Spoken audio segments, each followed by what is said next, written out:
Hi, I'm Circe Olson Woessner, the founder of the Museum of the American Military Family, and this is our podcast, Together We Serve.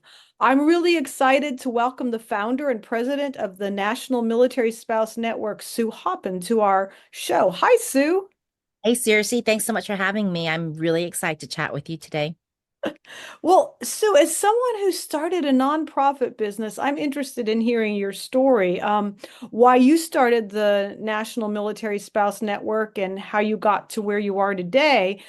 So why don't we just really quickly do the elevator speech? What's the Military Spouse Network? You know what? This is probably the hardest question ever because I'm like the worst at elevator speeches.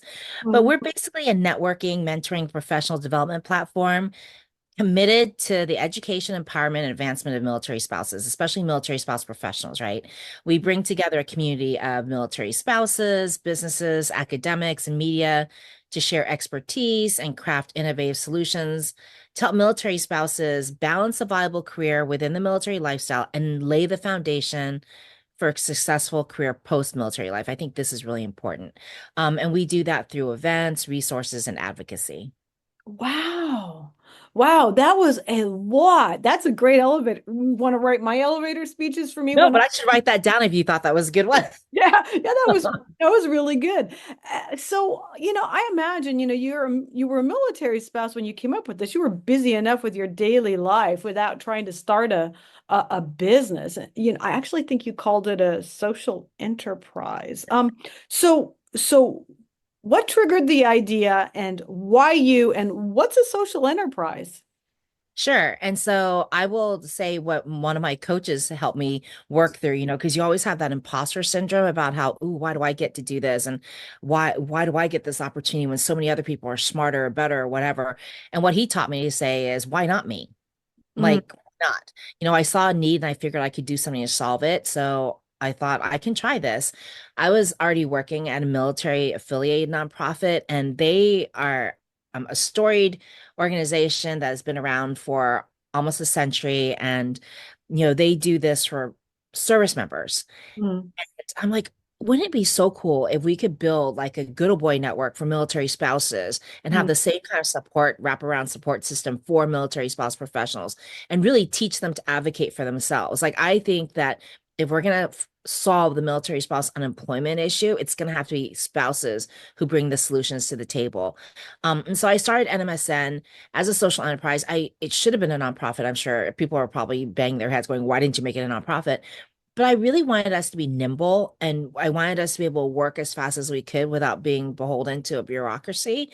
And my thought was, we're going to solve this problem and then we're going to go away. Like we exist solely to solve military spouse unemployment. We don't get distracted by bright, shiny objects. A lot of people do a lot of things. We only just do that one thing. And so a lot of people might be a mile wide and an inch deep. We're like an inch wide and a mile deep. That is just all we do. So I think I answered all those questions. You did, but I love the well, why not me, but so what triggered the idea? Did you see a lot of unemployed spouses or because you had a job? I had a job, but I waited, right? Because by the time our son was old enough to go to school, we had two back-to-back overseas assignments, and so opportunities there are rare. And so I just waited. It was 14 years into our marriage before I actually started looking for work, like a career work. And so I just I didn't want it to be when we finally moved back to the States, we are in the DC area, and I'm actually from this area. And so I figured it's going to be so easy for me to find a job because, I speak three languages. I have a master's degree in international relations. There's so many international organizations in DC. There's a federal government. People are going to be lining up to hire me. That was not the case. And I had all the networks here. I mean, I went to school here. I grew up here, so I had family here. I had friends here. I had colleagues here. Everything was lined up for in my favor, but I could not. I have a binder of like all the rejections that I got looking for a job, and it was like 18 months later before I finally was into a position. I just didn't want military spouses to go through that because Mhm. I just thought, well, if I have all the advantages of Mhm. looking for work in the DMV, what's a spouse who's coming here who's never been here before, who has no networks here? What are they going to do? Because everything here is all about who you know, what you know. And by the time they've networked themselves into a position, they would be on their way out. They'd be on They're their moving, the yeah. next. So I'm like, we can do something about this. Like at first I wasn't thinking holistically, like spouses everywhere. I was just thinking we can help military spouses here in the DC area. Right. Um, but then it was like, wait, the issues exist not just here, but everywhere. Yeah. Um, you take the same issues here and port them over to Nebraska or Kansas. It's all the same no matter where they go. So I'm like, okay, we can do something about this. Well, I actually understand what you said because I was a federal employee and I moved to the DC area and I had gotten out. I had like resigned, which I had learned now never to do. But I couldn't get back in. I couldn't find a job, and I was, like priority hire. Couldn't find a job in DC. I had to work on the civilian side finally. So yeah, it's very frustrating.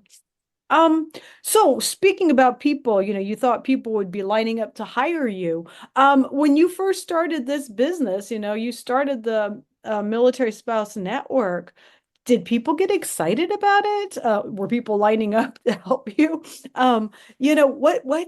What went on when you said, I'm starting this business? Did people automatically seek you out, offering to mentor you, support you, or did they try to discourage you? Like, that's a stupid idea. That is a really good question, and no one has ever asked me that question. Um, so of course there were people weren't surprised that I was doing it, right? Because I was already working in the military spouse space before people were. I think when I started working in the military spouse space, it was military families. And so nobody was really looking at spouses. They were looking at spouses as part of the military family. So anytime I would introduce myself as someone working in the military spouse space, they would be like, oh, honey, you mean military families? And I'm like, no, I absolutely don't. I mean military spouses. I think we deserve our own advocacy. And so this is what I'm doing. And so they would look at me like I had five heads Mhm. because that was at the time, that was inconceivable that you would just bifurcate the military spouse from the family. And so that made me kind of crazy because I'm like, that makes me feel like in your mind, we're an appendage, like we're just the family. Right. So but so I had already been a vocal advocate for spouses by then, and so people were not surprised. They just thought it was an extension of my crazy, I think. Mhm. But no, really, I think they just looked at it as the next iteration of my mission to create more opportunities for military spouses. And then on the flip side, surprisingly, there were people who tried to discourage me or encourage me into a certain lane Mhm. because they felt that it might ultimately threaten their turf. But overall, people were really supportive. Well, that would be a whole different conversation, this turf thing, but we'll talk about turf wars on another time. So, you interviewed me recently and you asked me in that interview if it was lonely starting a business. And so I'd like to ask you that same question. Yeah, and thank you for asking because it made me think about it and it gave me time to reflect.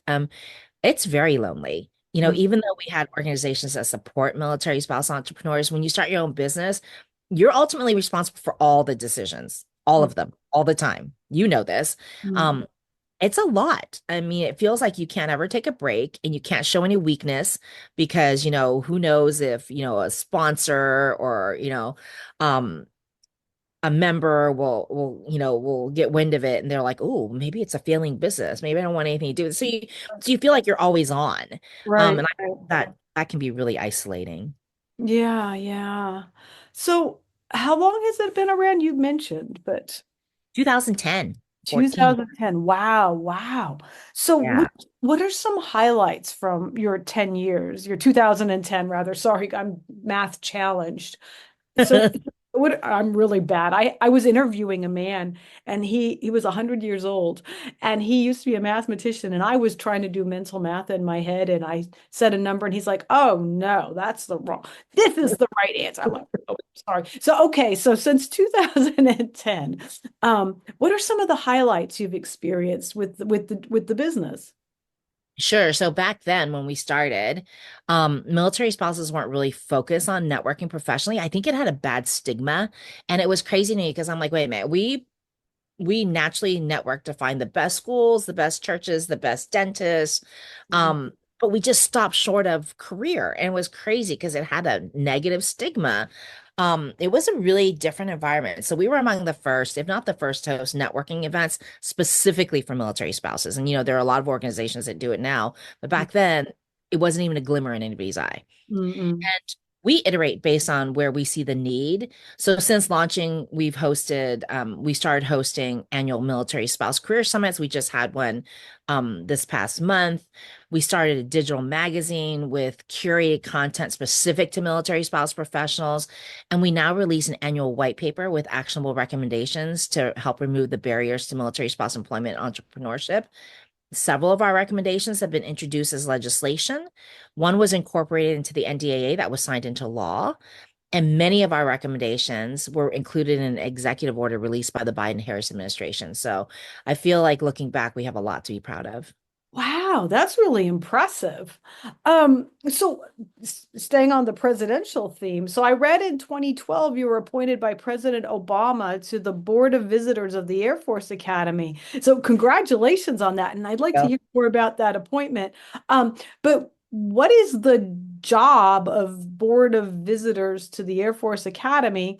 And then how did you get appointed? Did you get a letter or did like a phone call you got it? Hey Sue, Barack here. I What mean, don't happened? I wish? Don't we all wish? I was actually at an event and my phone was turned off. And when I turned it back on, there was a message from the White House asking me to call them back. Ooh. Needless to say, I was super skeptical. I'm like, sure, yeah, okay. I'm gonna call the White House back and someone's gonna answer the phone.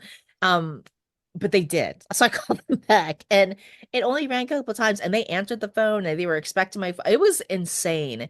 And so the question was, your name is on a very short list to serve as a member of the Board of Visitors for a Service Academy. Would you be interested in serving your country in that manner?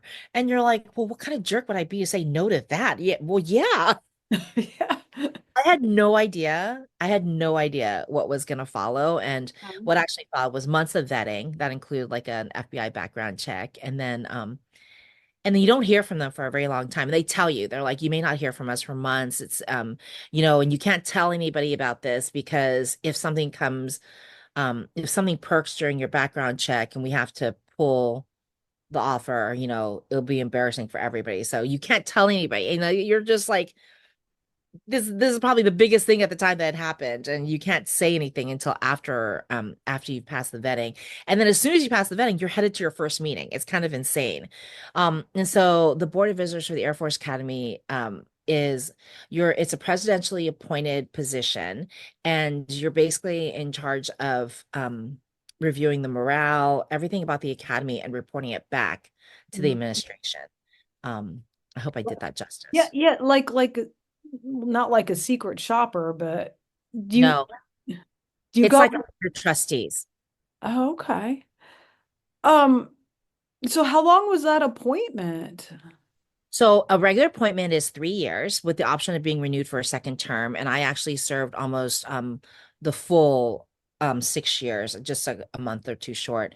Because you serve at the pleasure of the president. So you're not guaranteed a full term anytime. Mm, And it was amazing. So I started as a member and I just remember I was the first Asian American on the board. And then mm. I was quickly followed by Mazie Hirono, Senator Hirono from Hawaii. And I think I was the only military spouse. And so it was crazy. Wow, and that's such great company. Who else was on the board of visitors? So there was Marcelette Harris, who was the first African American two-star, and she was brought to the academy when I think she was a major to help integrate Mm, women to the academy, which is really cool. Flash Harris, who was one of the he was BG5, so BG being Black graduate, so he was the fifth Black graduate of the Air Force Academy, and his roommate was Lance Sijon, who was one of our Congressional Medal of Honor. I need to get that right. Um, recipients. recipients, but I think it was Congressional Medal. But he was my husband went to the Air Force Academy. He lived in Saigon Hall. It was named after Lance Saigon. Oh, wow. Wow. So Flash was his roommate. And so I forget like how young the Academy and how young the Air Force is that we have living history.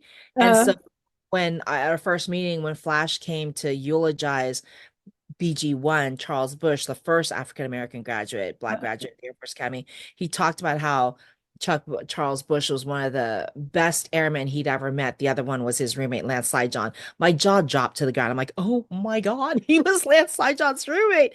So it was being on that board was incredibly humbling because you just realize that you were just part of something really, really significant. So to me, it was amazing as a military spouse to start as just a member who was just in awe of everybody. And I finished off as the vice chairman.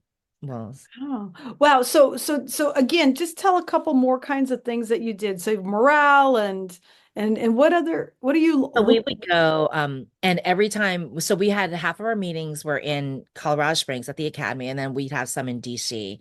And so, you really just work um, to make it better. And, you raise questions by asking questions. And so we would review everything from sexual assault numbers at the academy to um, buildings and grounds and infrastructure and curriculum. You go through everything that a board of trustees does as at a university or an educational facility. Um, you would do, but just for the Air Force Academy. And like I'm on the board now of a school that I went to for high school, and like everything we do there, but the head of school works for us. And so there it's like they work for the administration and we're kind of like the intermediary, like, we're the eyes of the administration has into the academy. Wow. So I'm just amazed that I read some of your bio and I'm like, gosh, she has had some really incredible experiences. Military spouses, they get these opportunities sometimes that they don't expect, and take them, people. Have to take them. And I mean, that is the biggest thing is no one ever gives you notice that something big is about to happen. I never got notice when something big was going to happen. And every time, it happened again, like I was also appointed to the secretary of the VA's advisory board on the GI Bill and work programs, which is huge. I mean, like GI Bill impacts so many people. And you're there with people who are presidents of universities, or practitioners, and it's crazy. And it's just a huge honor, but it's also a big obligation. So, when I was appointed to the board of the Air Force Company, I'm like, I need to go get smarter. So I went back to school. And you don't get paid for those boards, but it's all in how serious you take it. So I sent myself back to school at Georgetown, and I got a certificate in nonprofit management because I'm like, I just need to get smarter faster. And I need a network of people who can help me with, teach me more about boards, teach me more about fundraising, teach me more about everything, governance, everything. And so I think, yes, definitely take the opportunities, but then also do the hard work of looking inside and going, where are my knowledge gaps? And if there are knowledge gaps, don't be afraid to send yourself back to school or to seek that knowledge out. Because I think that's I think that was the most helpful for me was if I felt like, oh God, what am I doing? Like, do I have do I have enough knowledge to do this? Do I why me? I'm like, well, let's just put myself in a better situation so I am the obvious person to do this. And then you have to get yourself really good mentors. I spoke to somebody who had multiple positions within the Obama administration. And I just asked her, I'm like, I'm on this board, and come to find out she's the one who actually nominated me. Did not know that.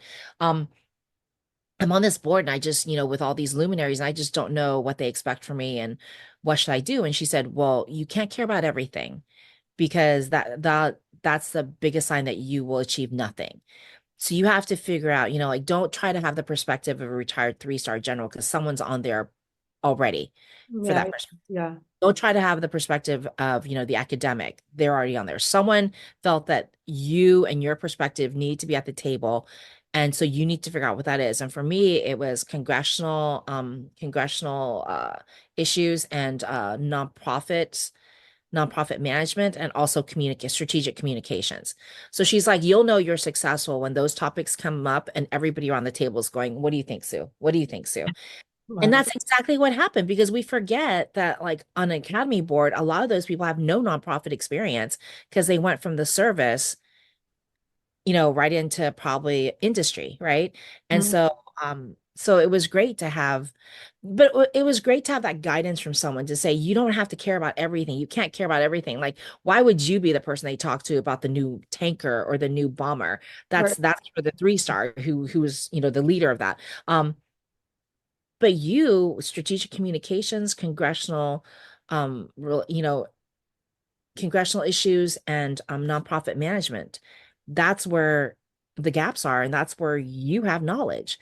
And that was the best advice ever because I could have just sat there and tried to keep up with every little thing, but I'm like, wait a minute, no, because my fellow members have deep, deep like experience in all those fields, but none of them have experience in these fields. And that's why I was there. Wow. Well, and I think that is good for all of us to know because when I started out my nonprofit, I knew nothing about business. I'm not a business person, I'm a teacher.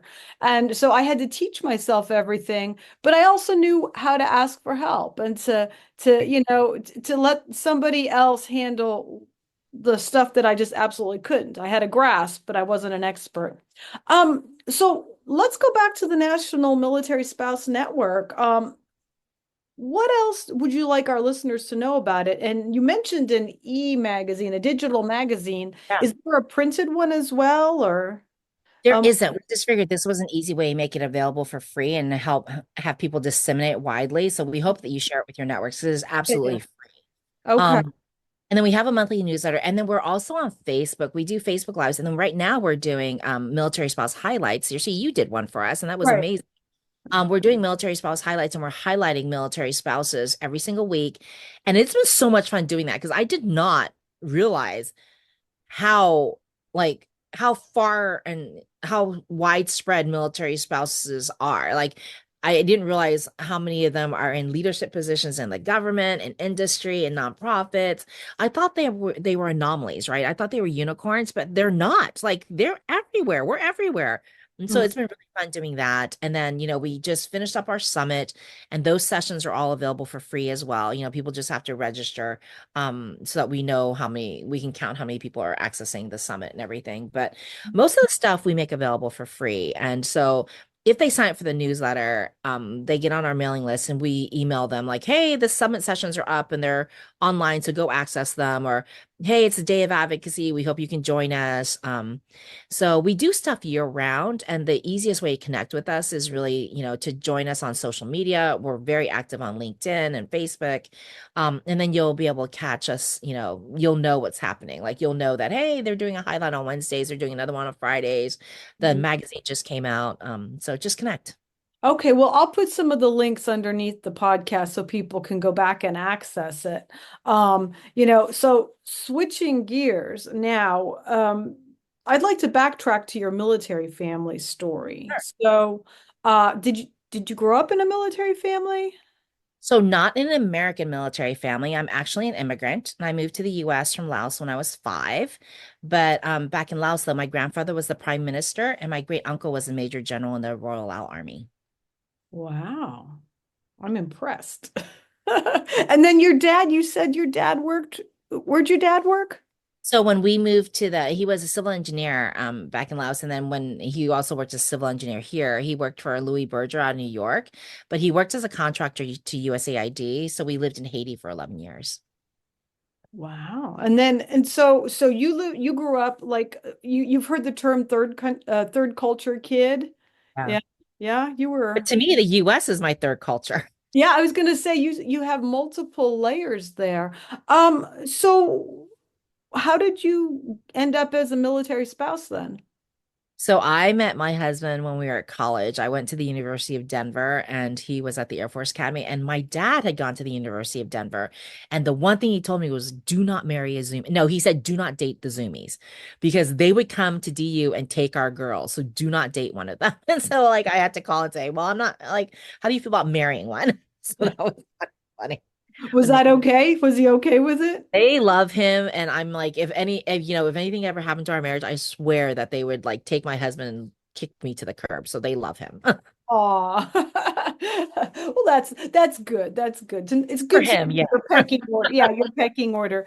So how long was your husband in was he career military? Was career military. So he did 4 years at the academy and then 22 years on active duty. Uh, Um, we were stationed in some really great places. Like we were at Eglin Air Force Base. That's mm, where we got married and had our son.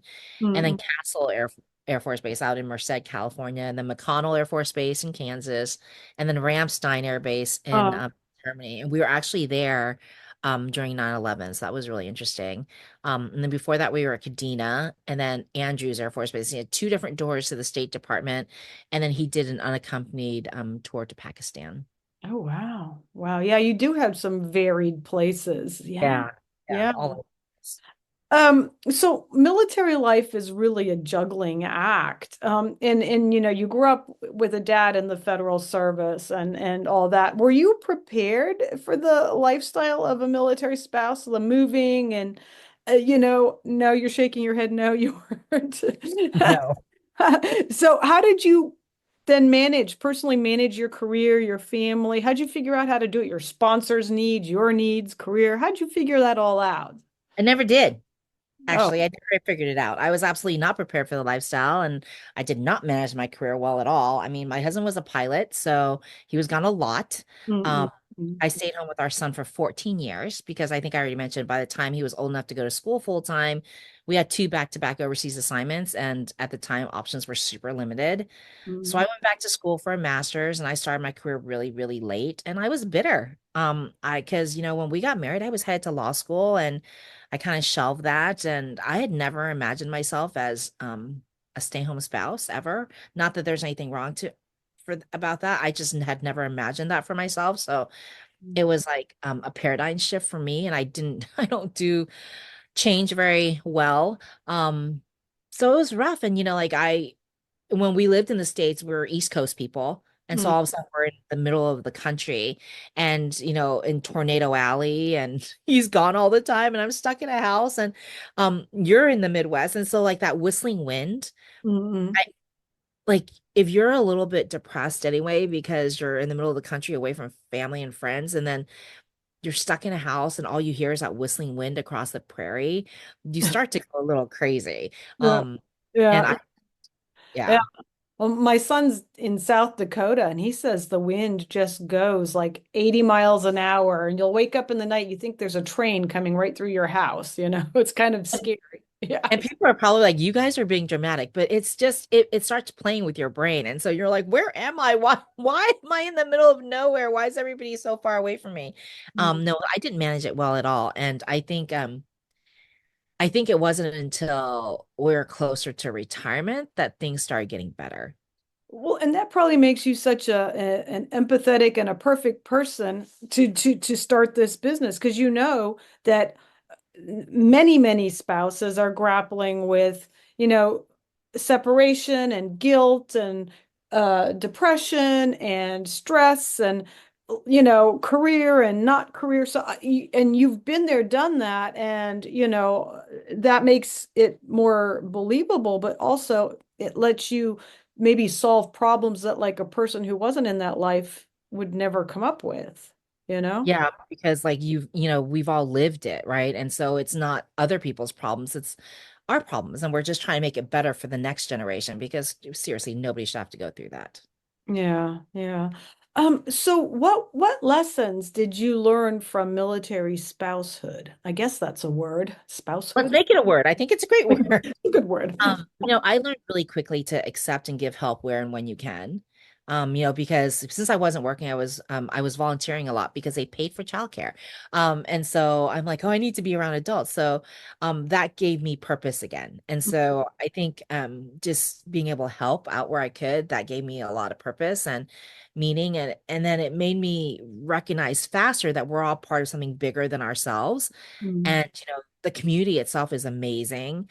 We made lifelong friends and we have experience that, when we say we, I mean our family, we had experience we would not otherwise have had. And recognizing it comes with challenges, but it also comes with great, great benefits, right? mm, And I might be romanticizing it a bit because it's in hindsight, but I think even at the time, I recognized it was really extraordinary when my husband was deploying. We were in Kansas and it was our first assignment. And we had these two more senior spouses, senior meaning they had one more assignment under their belt than I did. Yeah, And yeah. they recognized I was just by myself and I was a little bit lost. And and they would come by with their minivans and all their kids would be inside and they'd be like, get in. And I'm like, where are we going? They're like, we're going to go take the kids to play somewhere. We're going to go to McDonald's. We're going to go to the play zone. We don't know. Just get in. And they would do that all the time. And so it was like I didn't have a chance to wallow because they would just come by. It wasn't like it was any deep thinking, like, oh, we have to get her out of the depression. She's like, no, she's probably bored. Let's go get her and her kid and let's take them somewhere. And so it was just we're still friends to this day. We just went to one of their kids' weddings. And so it was just remarkable that I don't know any other community where you have that. I mean, I know that if you live in a community for a long time, you eventually get there. But these were women that I just met at a coffee. Mm-mm-mm. Well, I understand because when our museum found out it was being evicted because our landlady died, I freaked because I was Yeah. not in the same state as the museum at the time, and I had to solve this problem. So I called a couple of military spouse and veteran friends, and they organized everything and helped people, my parents and some of our board members and, the museum pack up. And it was and they brought boxes and they knew how to pack, right? And they did it and they got more people. It was like the community, and there is nobody else that I can think of that was more qualified than military families, right, to help pack up. So I understand, we see the problem. We've been there, done that, and we're just going to help. And it's just a thing, Yeah. and I'm glad people, reached out to you when you were, a new spouse because, I think that first assignment is the one that makes or breaks your attitude for the rest of it. If you'd had an absolutely isolated experience, you would have gone to your second assignment and the third assignment with that same dread. You probably would have made your husband get out, I was gonna say I probably would have made him get out because yeah, and it was it was assignments are assignments, but operational assignments without op tempo was something totally different, because when we were at Eglin, he was banked, which meant he wasn't flying. So he had a 9 to 5, as much as a 9 to 5 job you can have. He was working as an engineer in the Air Force. And so it was like having a regular job. I'm like, oh, if this is the Air Force, I could totally do this all day long with my eyes shut, no problem. But then we went to our operational assignment. I'm like, what, you're going to be gone how long? Yeah, And how yeah, often? yeah, yeah, yeah, yeah. So yeah, you're right. I probably would have made him get out, but no, those women, they saved us. It was and they were amazing. And I kept meeting incredible women throughout his entire career, and it was just amazing. So, would you recommend a career in the military for someone just graduating high school or college or marrying someone that's currently serving? What kind of other considerations besides ops temps and stuff like that? What considerations would you think and I mean, recommend? I would absolutely recommend it. But I would also say just go in it with your eyes wide open, like Mhm. understand what you're signing up for and, pick the right service branch. I think that's going to be big to somebody's success is, I think if you end up in the branch that you're supposed to be in, you'll be happier. I think every branch is great, but they each have their own culture. Mhm. Um, and so you might be more drawn to one culture than the other. So I would say for people who may be listening is just understand that they're not all the same. Right, So make a good fit. And then just understand it's going to be challenging. And we have people now who go into it, for the Air Force and say they don't want to fly because they want to have balance. And so the other thing is picking the correct career field. They're right. like, I would rather be a logistician or a contracting officer because I want to get married one day and I want to have my spouse wants to have, and I'm like, when my husband was making that decision, I don't know that any of that went into his mindset. I think he just thought, I've wanted to fly since I was 3 years old. I'm going to fly. Mhm. But I find that people nowadays are much more nuanced in their decision making process. And so I think millennials, Gen Zs, I think they already bring much more nuanced decision making process to it. Like I don't think they need that advice from me. They're already very in tune to what they want. Mhm. Um, but I would say for if you're considering marrying someone who's currently serving, the same thing. Like just go into it with your eyes wide open. What we say at NMSN is any career can be a portable career. It just depends on what you want. Like if you want to be a lawyer, is that a portable career? Well, if you want to help people by practicing law, that's portable. If you want an office, a corner office on K Street, that's not portable. Right, right. I think it all depends on what you want. You have to go into it with your eyes wide open, understand that you're going to be moving quite often. And then is that something you want to do? Is it, is that a pivot that you're willing to make? And I mean, I would tell people go back and listen to our highlights because one of the themes that a lot of the spouses are talking about is like their ability to pivot and be resilient has led to their success. Hmm. Right. And now I think through organizations like yours and some of these legislation that's been passed, now licenses are transferable between. I mean, I have no idea how many teachers' licenses I had to get. Each time I moved, I got a new new requirements, new grade level. It was terrible. I mean, I had a stack of them. Right. Now it's nice that you can kind of have reciprocal agreements and stuff. Yeah. No, we've come so far and it's just amazing. So, I think we touched on these two questions, but I'll give you an opportunity just to blurt out the thing that comes to mind first. The best thing about military life. What is it? The friendships, the camaraderie, being surrounded by people who believe in something bigger than themselves. I mean, that's amazing. The travel, the opportunity to live overseas. There are so many great things about the military lifestyle. Okay. And what's the hardest or the worst? Oh, for me personally, it was trying to balance a career within the lifestyle, which was impossible. Being far away from friends and family, missing milestones because we're too far away. We missed, the death of a grandmother, and because there was no way we were going to get back in time, and so that's always really hard. Mm.